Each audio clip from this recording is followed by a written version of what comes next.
Graça e paz, irmãos.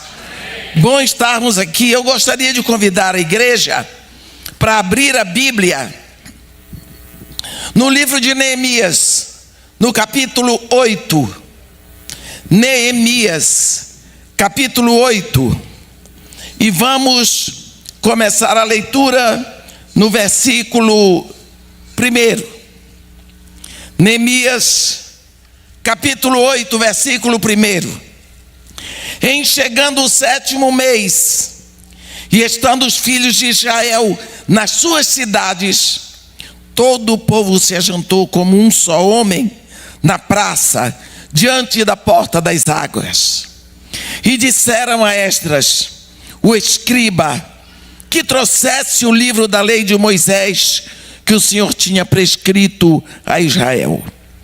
Esdras, o sacerdote, trouxe a lei perante a congregação, tanto de homens como de mulheres, e de todos os que eram capazes de entender o que ouviam. Era o 1º dia do 7º mês. E leu no livro, diante da praça, que está à fronteira à porta das águas, desde a alva até o meio-dia, perante os homens e mulheres, e os que podiam entender, e todo o povo tinha os ouvidos atentos ao livro da lei. Esdras, o escriba, estava num púlpito de madeira que fizeram para aquele fim. Estavam em pé junto a ele, à sua direita, Matitias, Sema, Anaías, Urias, Ilquias e Maacéias, e à sua esquerda, Pedaías, Misael, Malquias, Razum, Rasbadana, Zacarias e Mesulão. Esdras abriu o livro à vista de todo o povo, porque estava acima dele. Abrindo-o ele, todo o povo se pôs de pé. Esdras bendisse ao Senhor, o grande Deus, e todo o povo respondeu, amém, amém. E levantando as mãos, inclinaram-se e adoraram o Senhor com o rosto em terra. Amém. Nós sabemos o assunto do livro de Neemias, o restaurador de muros derrubados, de portas queimadas. Quando Neemias é enviado de Susã, da Pérsia, onde ele estava como escravo do rei, ele é enviado com um objetivo. Foi o que ele pediu. Ele pediu que ele fosse para restaurar os muros e as portas da cidade onde estão os sepulcros dos meus pais. Esse foi o objetivo. Está bem escrito no capítulo 2, no versículo 5. Nós vamos ver que ele trabalhou, ele orou, ele jejuou, pranteou, ele conseguiu de Deus tudo o que Deus queria para ele. E quando ele chega em Jerusalém, ele vê uma Jerusalém devastada, portas queimadas. Isso significa humilhação. Muros quebrados, derrubados, uma casa, um lar devastado e devassado, sem privacidade. Quando se quebram os muros de uma cidade, naquela época, e se queimam as portas, está dizendo, o lar de você está devastado, como se hoje a casa em que você mora não tivesse mais paredes, nem portas, nem os seus banheiros tivesse nenhuma privacidade. Isso é uma humilhação para uma família. Agora Neemias vem, e nós sabemos que ele começou o trabalho dele. O objetivo dele era restaurar a cidade onde estavam os sepulcros de seus pais.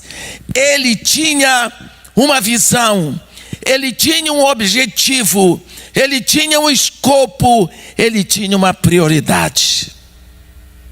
E quando nós temos uma prioridade, e a prioridade é estabelecida no nosso coração, e nós levamos a Deus e ligamos na terra, e Deus liga no céu, nós podemos contar que Deus está naquele trabalho.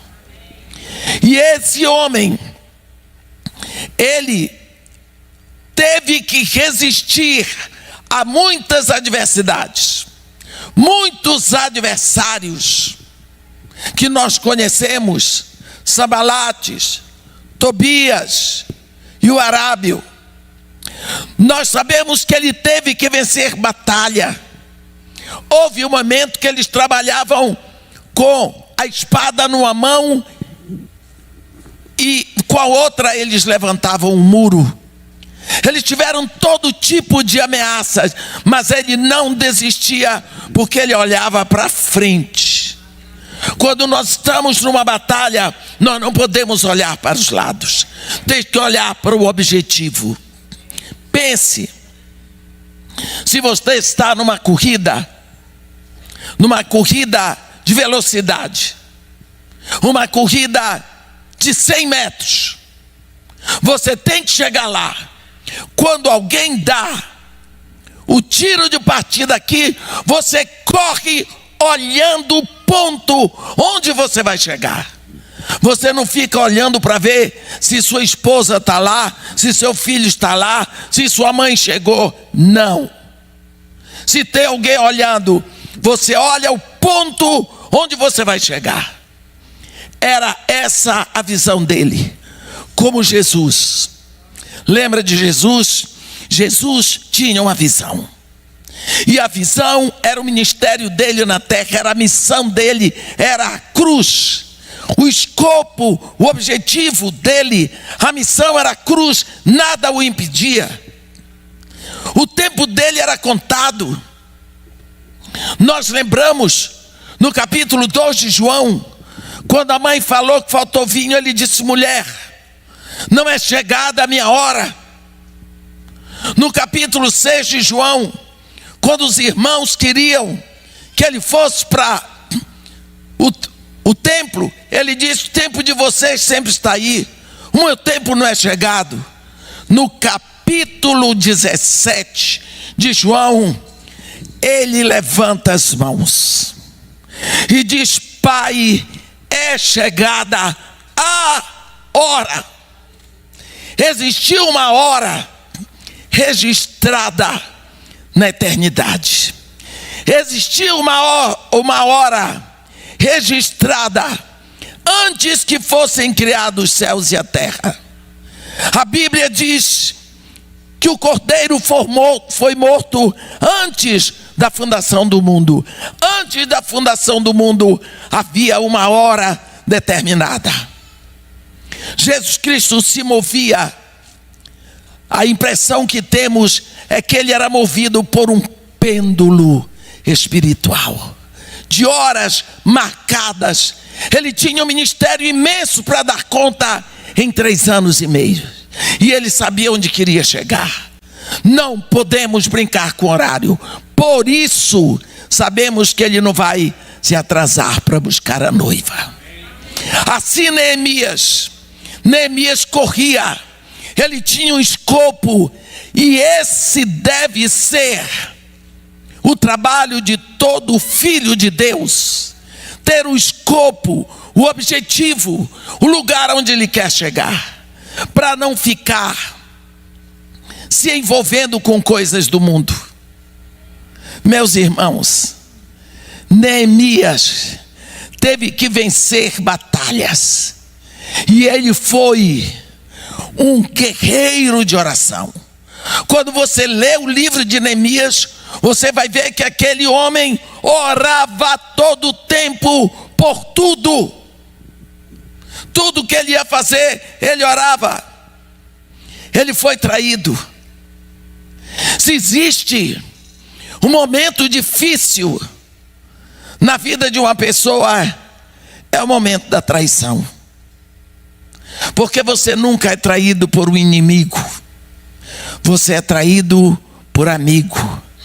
Porque o grande tema da traição é o elemento surpresa e a dor de saber que aquela pessoa em quem confiava lhe traiu. A Bíblia diz: aquele que repartia comigo o pão à mesa levantou contra mim o calcanhar, me deu um coice. Porque quem bate com calcanhar é quadrúpede. O grande elemento que dói na traição é que a pessoa que lhe trai é o seu amigo, é aquele que anda do seu lado, que sabe da sua vida, é o que mais lhe machuca. Quando nós entramos a qualquer momento hoje em Jerusalém, nós podemos visitar a Porta das Ovelhas. A Porta das Ovelhas foi entregue para o sumo sacerdote com os sacerdotes restaurarem. É um privilégio restaurar a Porta das Ovelhas. O sacerdote naquela época era Semaías, o sumo sacerdote. Ele parecia ser um amigo de Neemias. No meio de tantos inimigos, Semaías se fazia amigo. Houve um momento em que Neemias é atraído, convidado para um encontro pelos inimigos. Ele resistiu e resolveu ir à casa de Semaías, do sumo sacerdote. E no capítulo 6, no versículo 10, Neemias diz assim: tendo eu ido à casa de Semaías, filho de Delaías, filho de Metabel, que estava encerrado, disse ele: vamos juntamente à casa de Deus, ao meio do templo, e fechamos as portas do templo, porque virão matar-te. Aliás, de noite virão matar-te. Como Semaías sabia que viriam matar Neemias? Ele podia abrir o templo e levar Neemias no lugar proibido, porque no meio lá, só quem podia ficar era sacerdote. Neemias não era sacerdote. Ele chamou Neemias para um lugar proibido para Neemias.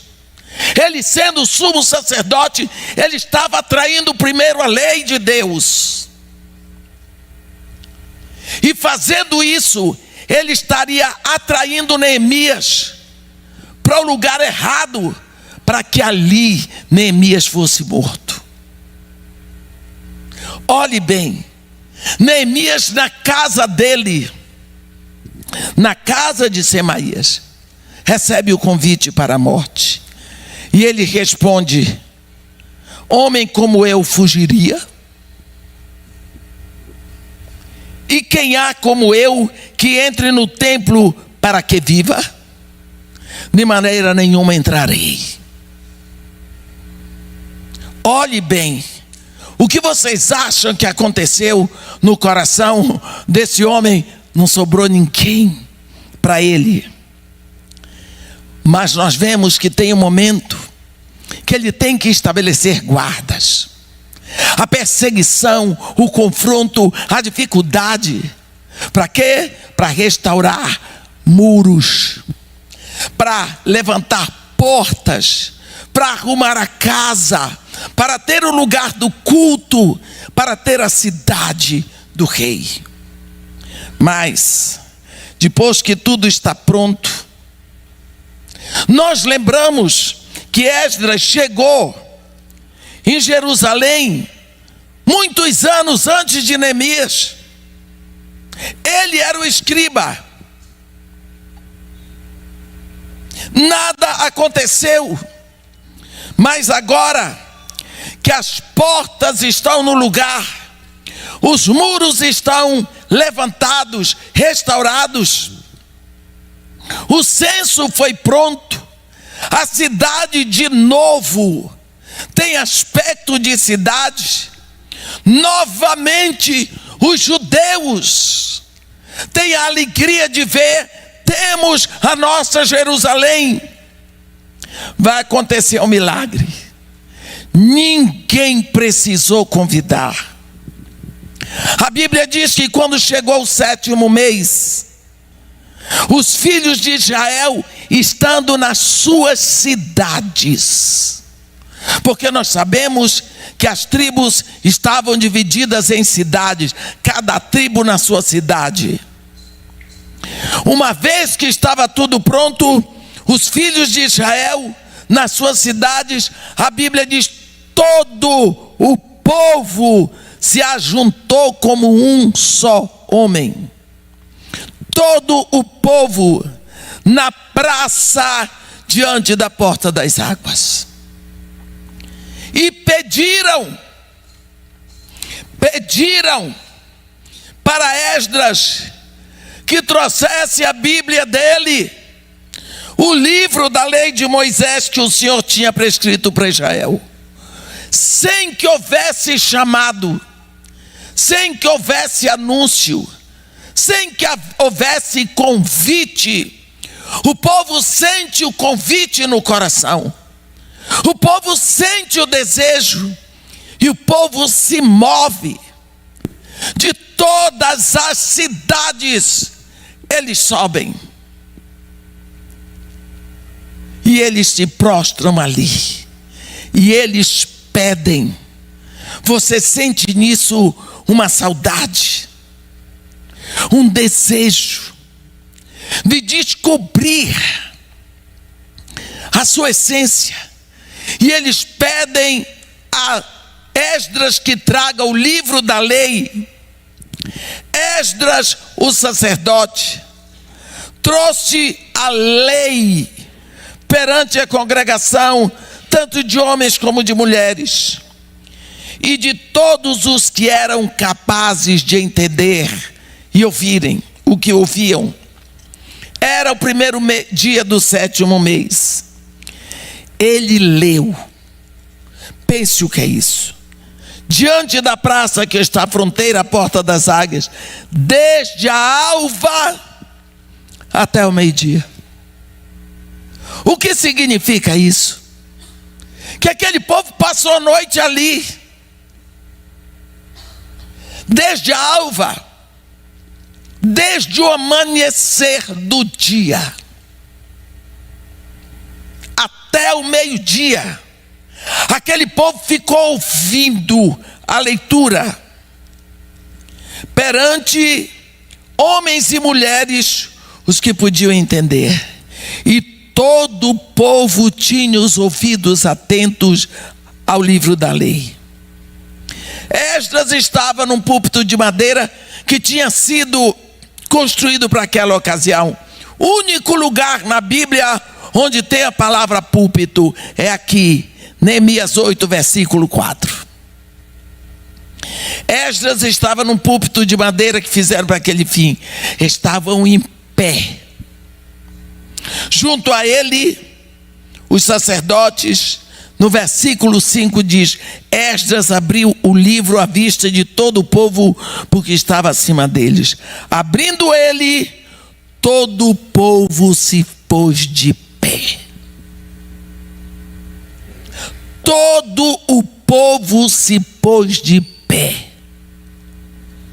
Há quantos anos Aquele povo não levantava para ouvir a palavra. Há quanto tempo eles não congregavam? Por quê? Porque as portas estavam queimadas, porque os muros estavam derrubados. Agora eles se ajuntaram. Eu não sei se vocês lembram, quando o povo de Israel entrou na terra, Josué dividiu a terra em lotes, um lote para cada tribo. Só a tribo de Levi não teria herança na terra, porque o trabalho deles era com as coisas de Deus. Você pensa, lá está a tribo, digamos assim, de Dan. Naquela cidade lá, ali está a tribo de Naftali. Lá do outro lado, digamos, está a tribo de Asser. Cada tribo era uma cidade, meus irmãos. Uma cidade. Eles trabalhavam a terra. Eles falavam a sua língua. Mas aos poucos, eles iam desenvolvendo o seu próprio sotaque. Mas Deus estabeleceu as festas. E as festas eram aqui em Jerusalém. E quando chegava na época das festas, esse povo se movia. Quando Asser saía da sua aldeia, ele estava tão distante de Naftali. Mas depois de 2 dias que eles se moviam na mesma direção para Jerusalém, eles se tornavam mais próximos um do outro. Então essas tribos saíam das suas terras, no início distantes. À medida que eles focavam Jerusalém, eles iam ficando mais próximos. E quando eles chegavam dentro de dentro de Jerusalém, já não era mais Asser, Naftali, Dan, Gade, não. Era Israel. Era um só povo. Porque aqui eles eram um só povo em Jerusalém. Quando esse capítulo 8 começa a dizer que todo o povo saiu das suas cidades, eles se reuniram aqui para pedir que o livro da lei fosse trazido. Por quê? Porque agora eles tinham Jerusalém. Agora eles tinham lugar para congregar. Agora eles tinham um lugar onde a lei do seu Deus podia ser ouvida. E ali eles ficaram, desde a alva, digamos que seja 6 horas da manhã, até meio-dia, em silêncio, ouvindo a voz do sacerdote Esdras, lendo a palavra de Deus. Esdras bendisse ao Senhor, o grande Deus, e todo o povo respondeu: amém, amém. E levantando as mãos, inclinaram-se e adoraram o Senhor com o rosto em terra. Nós lembramos que eles leram, aqui é que eu queria que os irmãos prestassem minha atenção.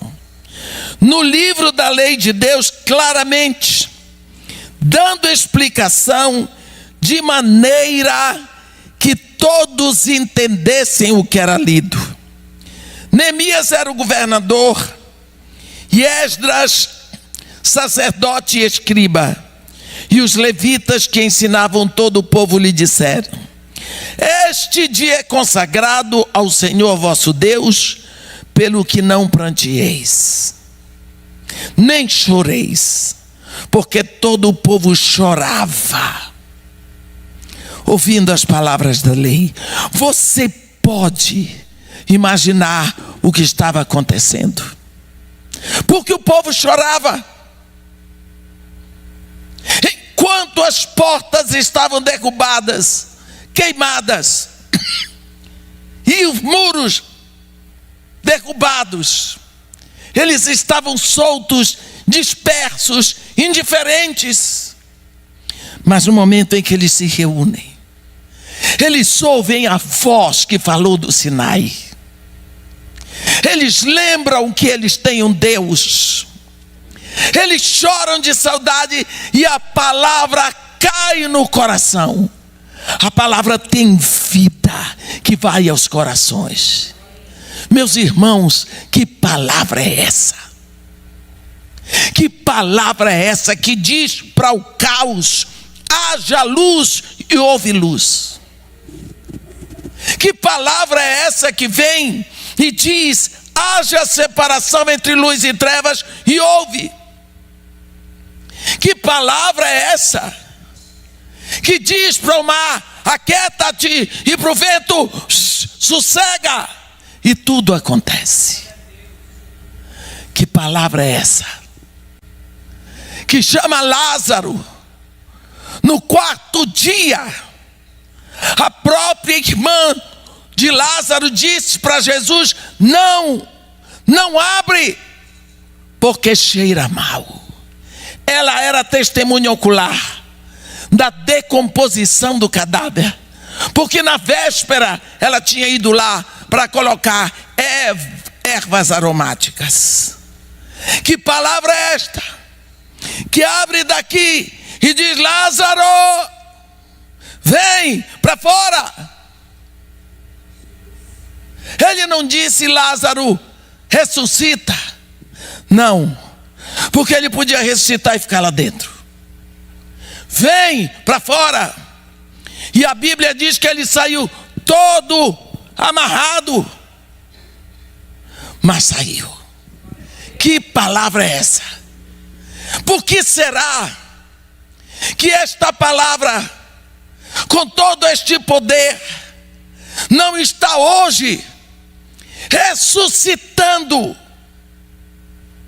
o que está morto dentro dos corações?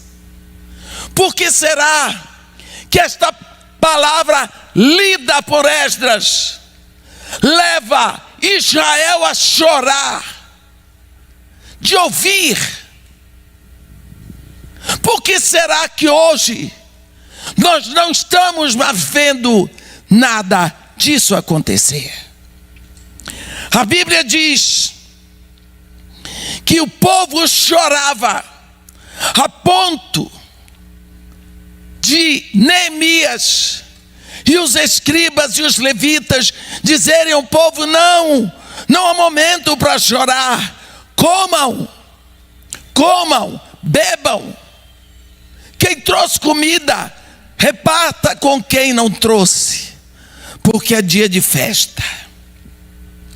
Naquele dia o povo passou toda a manhã ouvindo a palavra de Deus, chorou, se emocionou, reviveu, comungou. No outro dia eles estavam lá. A Bíblia diz: no dia seguinte, ajuntaram-se a Esdras o escriba, os cabeças da família e todo o povo, e os sacerdotes e os levitas, isto para tentarem nas palavras da lei. Olhe bem o que vai acontecer.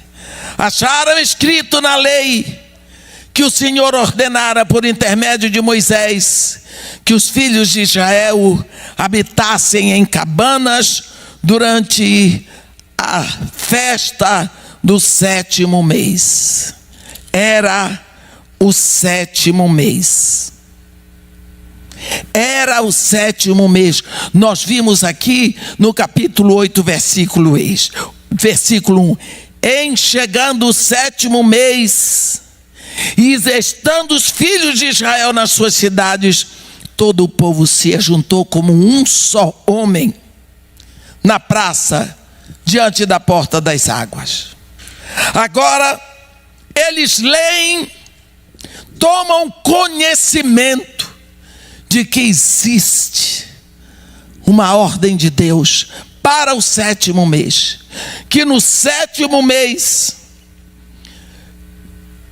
durante a festa, todo o povo de Israel habite em cabanas, que publicasse e fizesse passar pregão por todas as cidades e em Jerusalém, dizendo: saí ao monte e trazei ramos de oliveiras, ramos de zambujeiros, ramos de murtas, ramos de palmeiras e ramos de árvores frondosas, para fazer cabanas, como está escrito. Saiu o povo, trouxeram ramos e fizeram para si cabanas, cada um no seu terraço e nos seus pátios e nos átrios da casa de Deus e na praça da porta das águas e na praça da porta de Efraim. Toda a congregação dos que tinham voltado do cativeiro fez cabanas e dela habitou. Você está vendo? Eles não conheciam a lei, porque eles não ouviram a palavra. Mas agora que ouviram, eles querem obedecer.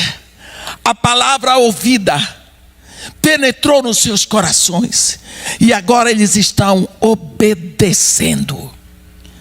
Olha o valor da palavra de Deus.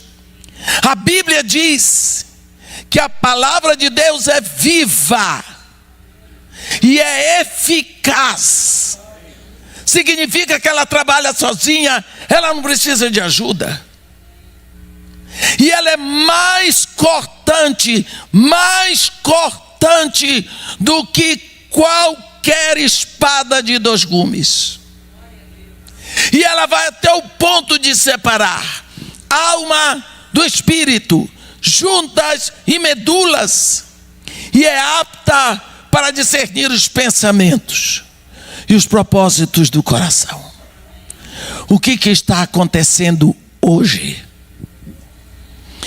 A palavra não perdeu o seu poder, porque Deus é fiel à sua palavra. Deus diz em Isaías 55: assim como desce do céu a chuva e a neve, e para lá não retornam, sem que antes reguem a terra e a fecundem e a faça produzir, para dar semente ao que semeia e pão ao que come.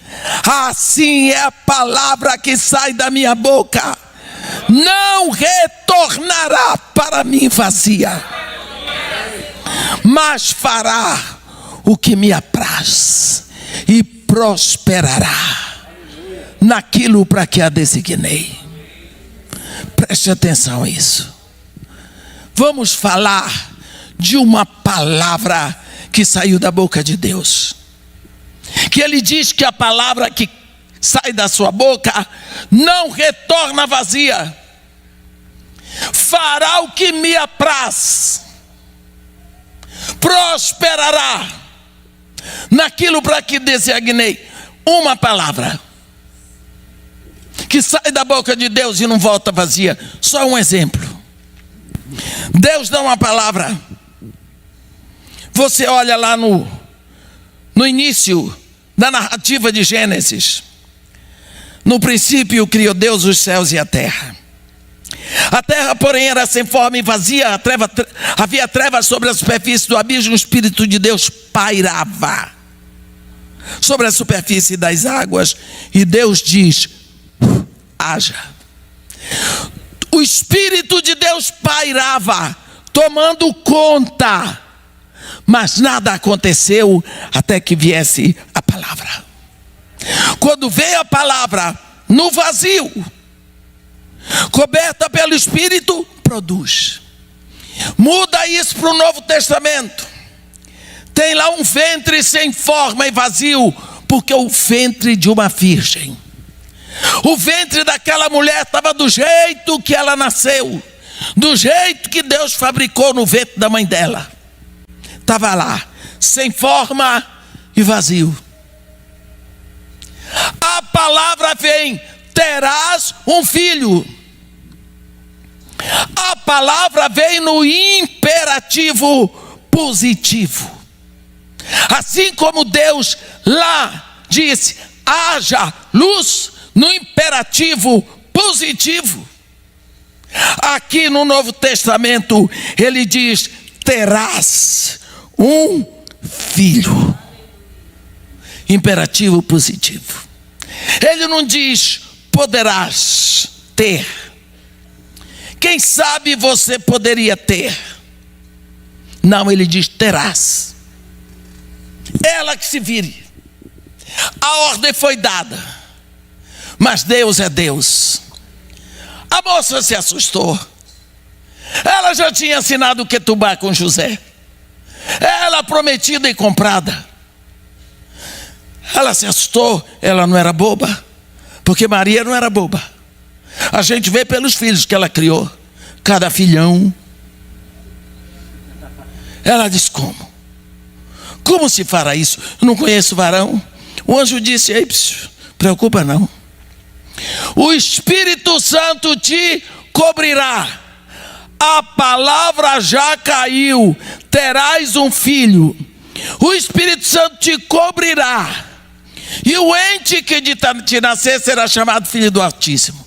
Por enquanto, o Espírito Santo vai cobrir. Porque a palavra já foi dita. Mas precisa o Espírito Santo cobrir. E o Espírito Santo está esperando. Aí ela abre a boquinha e diz: eis aqui a serva do Senhor. Faça-se em mim segundo a sua palavra. Ela deu a liberdade. Ela se dispôs. Ela se entregou. E o Espírito Santo a cobriu. A palavra foi dada. O Espírito cobriu. E a palavra nasceu. Se estava no ventre, vai nascer o quê? Homem, vestido de homem. Quando você olha para Jesus, Jesus é a palavra de Deus vestido de homem. É a palavra visível, é a palavra palpável, é a palavra audível. Ele veio e habitou entre nós. Estava lá. A palavra fez tudo. A palavra veio.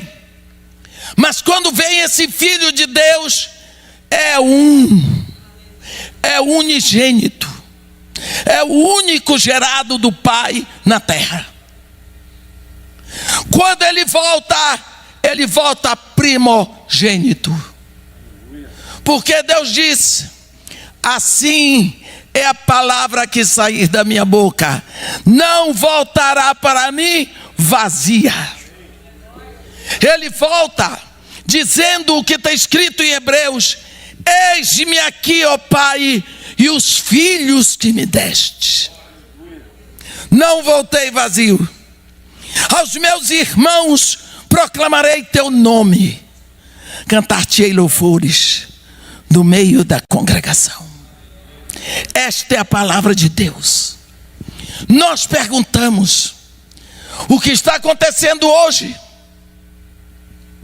Será que nós estávamos ou estamos em Pérgamo? Fui odiada por um homem na igreja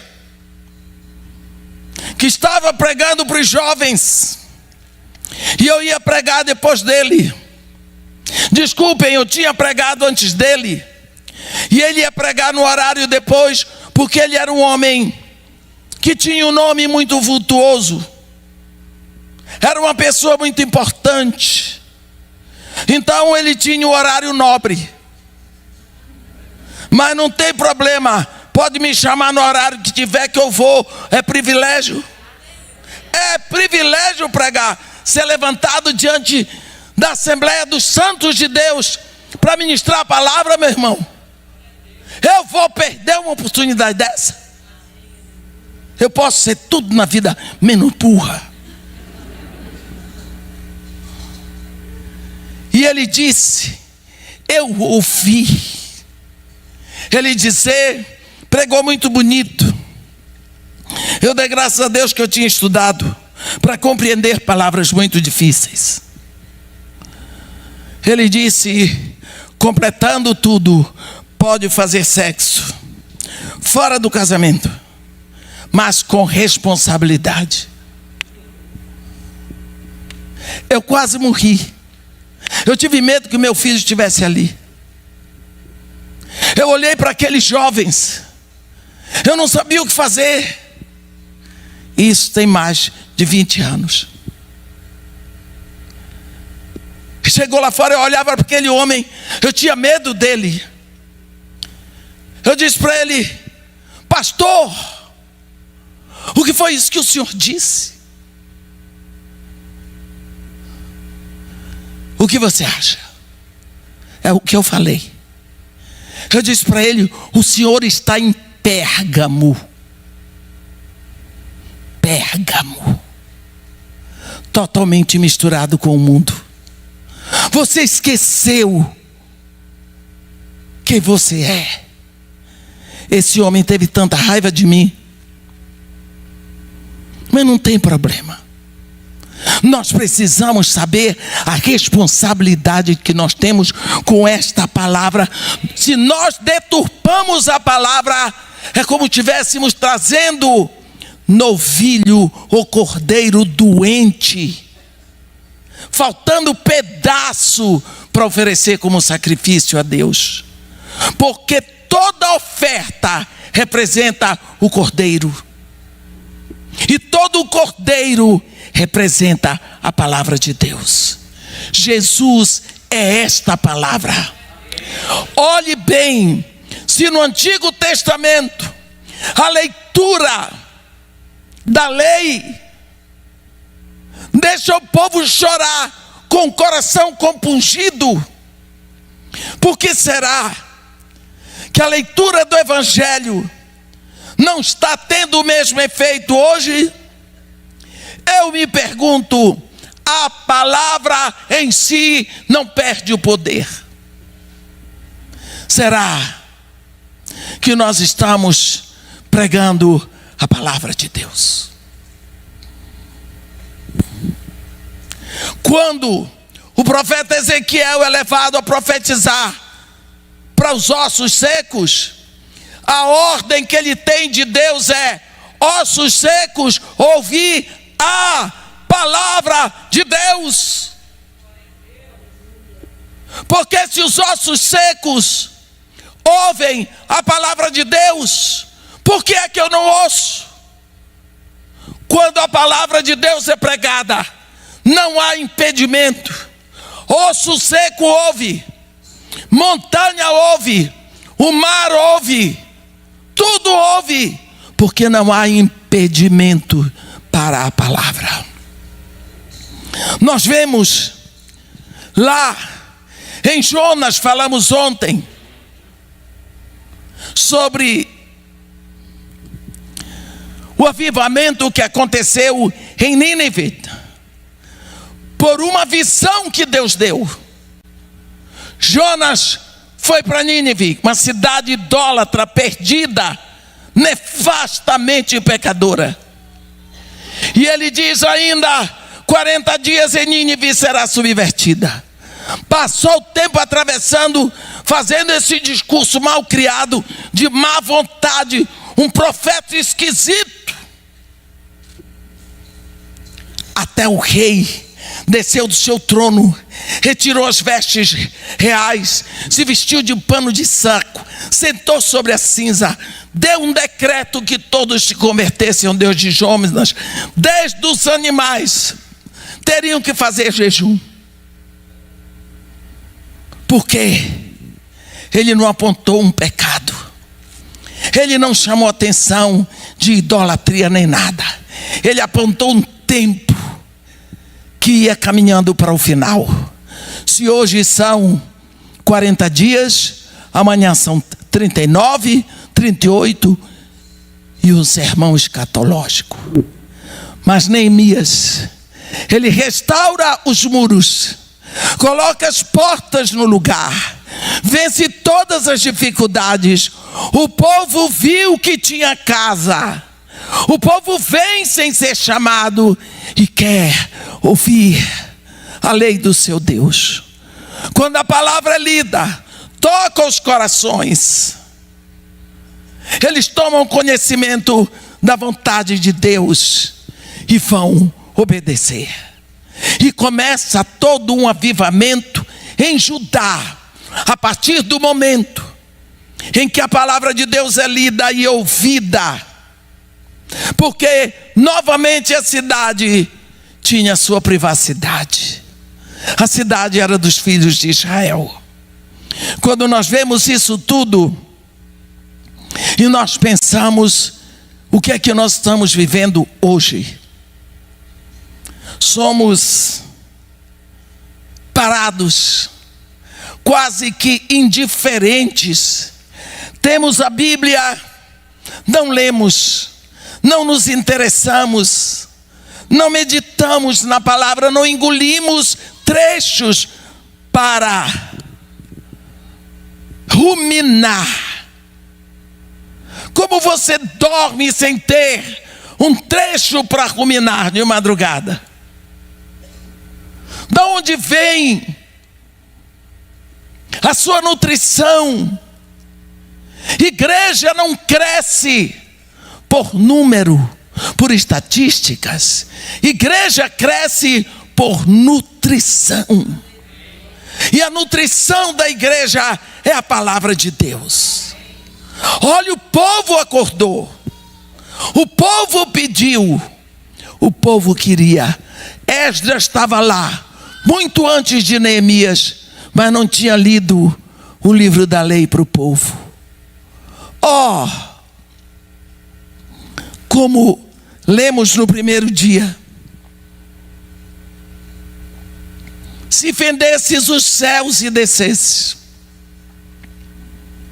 e as montanhas se derretessem aos teus pés, como quando o fogo faz tremer os gravetos, para tornar o teu nome conhecido dos teus inimigos.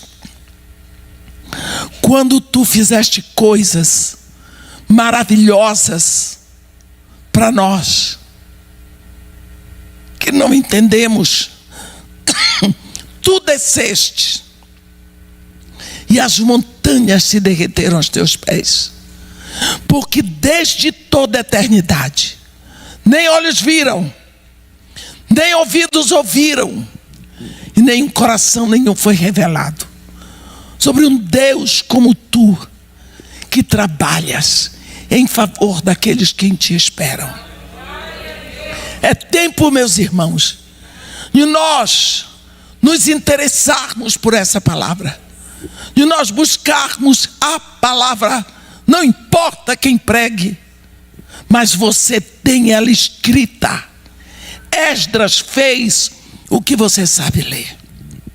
Conselho meu: leia em voz alta, para você ler e ouvir, porque lendo e ouvindo você guarda. Versículo 3 de Apocalipse diz: bem-aventurados aqueles que leem e aqueles que ouvem as palavras da profecia, e aqueles que guardam o que nela está escrito, porque o fim está próximo. Você lê em voz alta, você ouve o que você leu e você guarda na sua mente. O povo de Israel começou uma vida nova, não porque os muros estavam levantados, não porque as portas estavam no lugar, mas porque eles ouviram a palavra escrita, porque eles ouviram a voz primeira que disse aquela palavra. Precisamos crer que esta palavra que está escrita na Bíblia é gerada no coração de Deus. Quando você estiver lendo, tente ouvir a voz que primeiro falou isso aqui. Procure entrar no clima dessa palavra, porque isso daqui não é um poema, isso aqui é uma realidade, é a palavra de Deus. Quando eu entrei no Morro Dona Marta a primeira vez, eu entrei com essa visão da palavra. Era a favela mais violenta de todo o Rio de Janeiro. Lá existia a maior concentração de centros de macumba. E eu sempre fui muito apaixonada pelas coisas que eu faço. Eu não sei me entregar pela metade. Ou eu vou 100% ou eu não faço. E eu criei. Eu tive não sei se foi sonho ou foi uma impressão que eu tive, que eu ficava na frente da favela e eu acendia uma luz.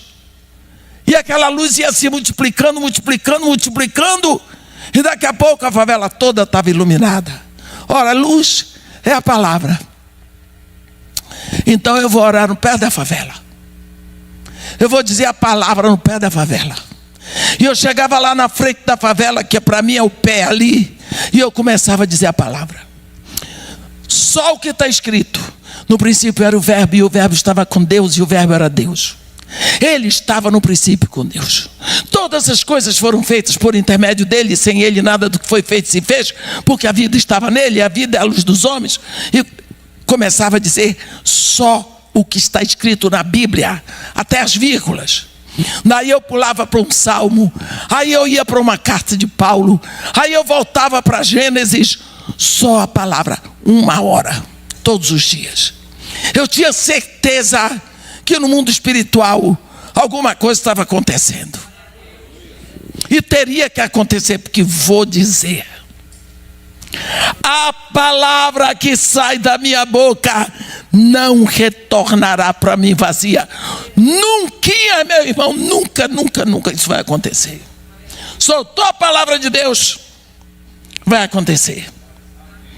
Porque é Deus que garante. Depois a coisa melhorou. Eu subia por Laranjeiras e até o topo do morro, e de lá eu descia. Os céus proclamam a glória de Deus, o firmamento anuncia a obra de sua mão. Descia. Tinha macumbeiro que ia na minha frente, derramando sangue, e tinha gente que ia atrás de mim. Eu tremia toda, mas nunca caí dura na queda. Tremia. Depois que eu acabava aquela descida, eu entrava lá onde estão as crianças. Eu chorava de medo. Mas eu dizia: porque eu sou assim. Eu posso estar morrendo de medo, mas estou teimando. Eu faço. Não tem, quando eu sei que tem que fazer uma coisa, eu faço. Eu choro, eu tremo, mas eu sou teimosa. Eu sempre fui teimosa. Eu apanhei tanto por ser teimosa. Tudo na minha vida de castigo que eu tive é porque eu sou teimosa. Eu aprendi de Meia 1, capítulo 1. Perseverança é teimosia bem orientada. Teimosa, teimei. Casa de Maria e Marta. Todos os lugares tem versículo bíblico escrito. Pastor Jeremias já foi lá. Pastor Seni Tavares já foi lá. Todas as paredes, até dentro dos banheiros, tem versículos. As crianças só cantavam versículos. Eu fiz um rap com a palavra de Deus. No princípio era o verbo, e o verbo estava em Deus, e o verbo era Deus. Maranata em Dona Marta. Ora vem, Senhor Jesus. Jesus Cristo brasileiro, carioca, Salvador. Maranata em Dona Marta. Ora vem, Senhor Jesus. E assim eu fui para as crianças dançarem um rap com a palavra de Deus. Já copiaram o meu rap e eu não consegui gravar. Não deu ibope para mim. Também eu cantando não dou ibope para nada. Meus irmãos, o objetivo do trabalho da Casa de Maria e Marta é só esse: plantar Jesus no coração das crianças. Porque plantou o que plantar ali vai frutificar. Se plantar, desculpe a expressão, safadeza, vai produzir safadeza. Mas se plantar Jesus,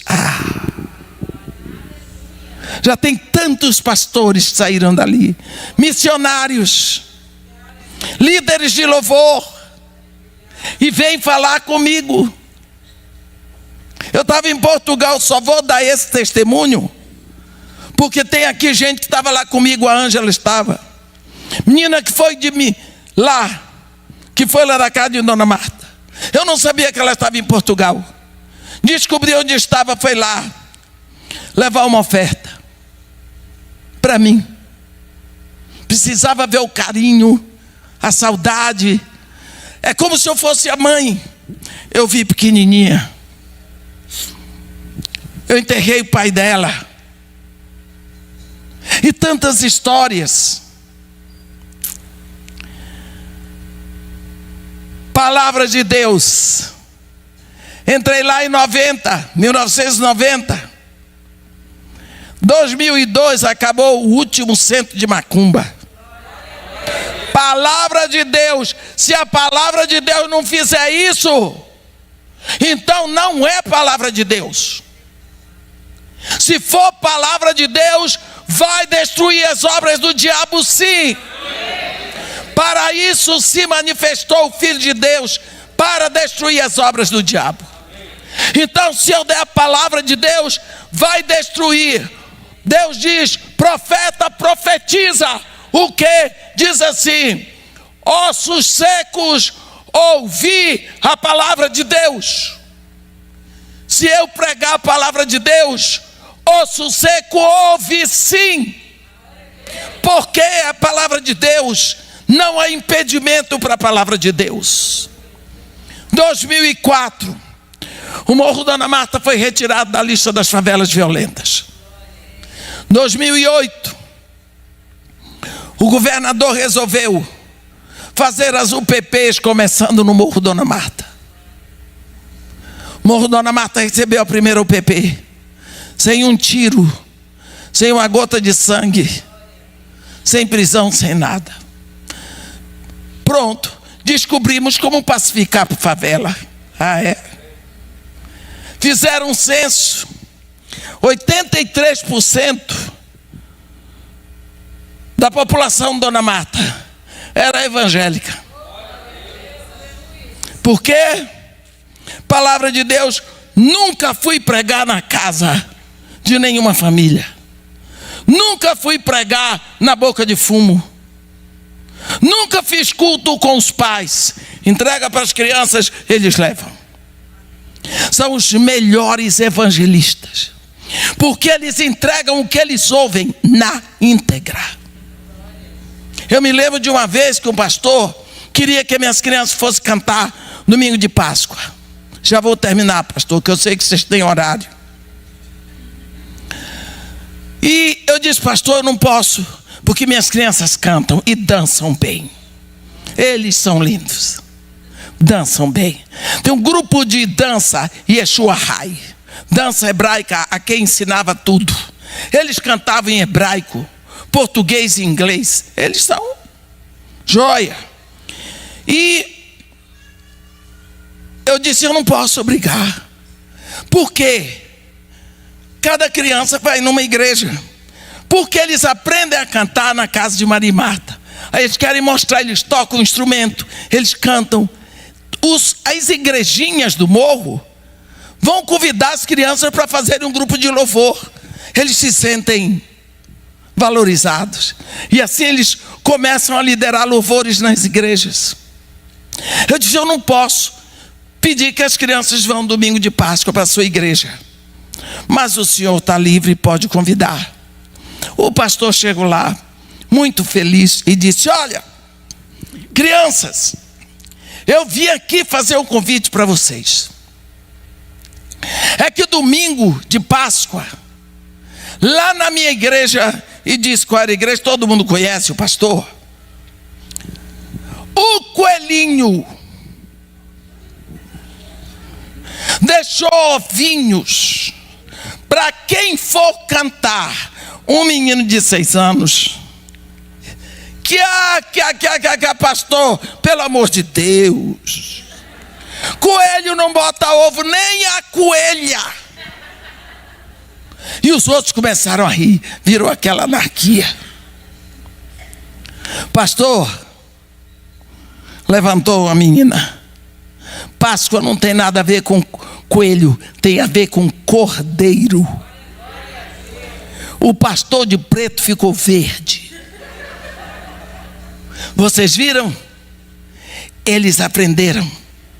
Se você ensinar direito, eles soltam. Eu não tive coragem de dizer nada para o pastor, pois as crianças disseram.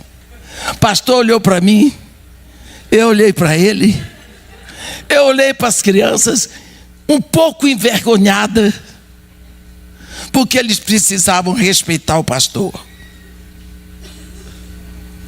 Mas satisfeita da vida que eles aprenderam a lição. Isso é ministrar para crianças. Criança recebe o que você entrega, do jeito que você entrega. Vocês já viram que você bota uma